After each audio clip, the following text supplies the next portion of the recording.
All right, breaking news earlier this evening. The House Intel Committee ranking member Devin Nunes sent a letter to the NSA, the State Department, the CIA, the FBI, demanding answers about Joseph Mifsud. Now, remember, this is the, quote, professor, the academic who told George Papadopoulos that the Russians, he had dirt on Hillary Clinton. Remember the story?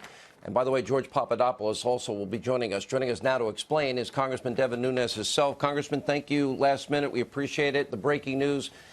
Rather than me, I have the full copy of your letter right here, but rather than me explaining it, I think it would be best if you did. Well, it's great that you remembering the story. And if you recall, after the Mueller report, which I call the Mueller dossier, came out, I said that we were going to comb through it. One of the first things that we found is they used a news report, a Guardian news report, to claim that the Link campus was a place where Mifsud had worked. What they failed to say in that same report is that Mifsud was actually related to Italian intelligence services. So you can't, if you're Mueller, you don't get to just report part of what you want in the story. You have to put the entire piece before the American people. He didn't do that, so we're calling him out. This is not how investigations are supposed to be run.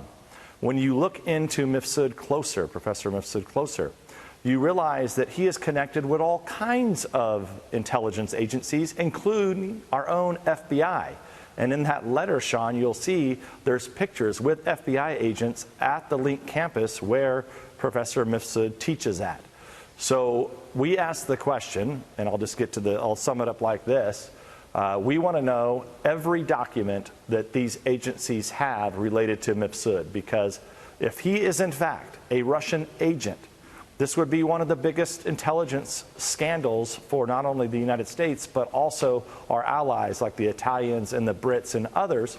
Because if Mifsud is a Russian agent, he would know all kinds of our intelligence agents throughout the globe. So we ask those questions. We want those documents. We're giving them a week.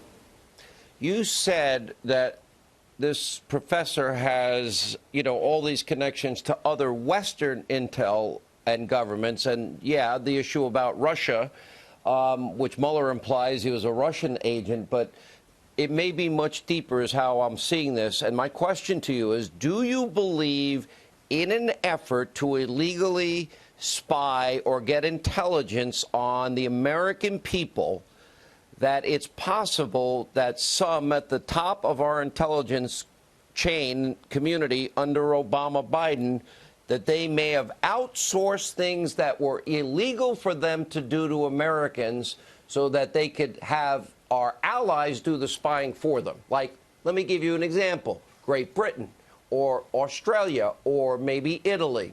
I think am I over the target here? I think you are.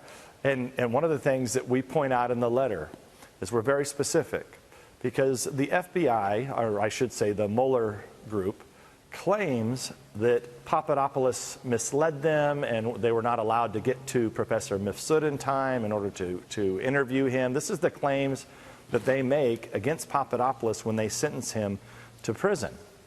Now, what we found is, well, wait a second, if this really happened, and if you backtrack all this, and they're basically making the claim that Mifsud is the guy who said he had emails, or he knew of the information about the emails being in the hands of the Russian government.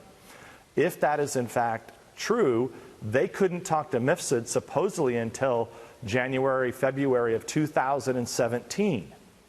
Well, how do they know to ask Papadopoulos all through 2016 whether or not he's seen the Russian emails or whether he knows about Russian emails? The only way that's possible is that had to come from Mifsud some way, somehow.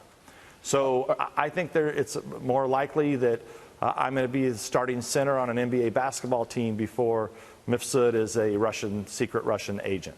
Now, who Mifsud's working for, I don't know. But right now, Sean, like everything we've had to do, we have to be slow and patient. We have to get the information because we need to see what exactly was the relationship between Mifsud and our FBI, Mifsud and our State Department. Those are the And questions that we're Mifsud asking. in our intelligence community, you know, by the way, I wish I thought of this myself. I'm kind of jealous. The Mueller dossier, which is interesting. But you specifically talk about omissions in the special counsel's report. And you also talk about, explain how Papadopoulos met Mifsud.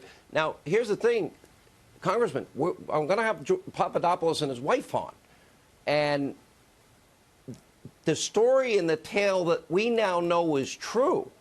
Even the New York Times, I think, trying to get ahead of it because they know it's coming out.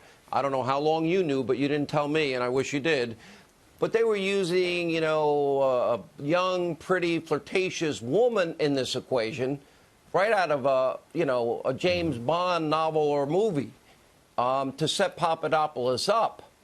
Along with Stefan Halper, along with this professor. Is there anything I'm saying that's wrong, and how deep did it go? Well, I can tell you, I said this a year ago, and I got mocked and others got mocked. I said, look, I'm not interested if the Trump campaign was spied on. That happened. That's fact. I want to know how many spies, informants, whatever you want to call them, were run into the Trump campaign. So look, the New York Times story right now says 2. That's up from 1. My guess is it's a lot more than that. If you listen to what Attorney General Barr said yesterday, as sophisticated as this operation was, to have a FISA warrant on someone, there had to be a lot more involvement, considering the type of people, the level of people that were involved in this investigation from our own FBI. So my guess is, I'm still holding to what I said a year ago. I want to know how many spies were run into the Trump campaign. And I still don't know, but we're going to get the answer, and we're going to get it out to the American people. I count 3 instances when you include FISA. But thank you for being with us. Congressman, please don't stop what you're doing. This is too important to the foundational principles of the country.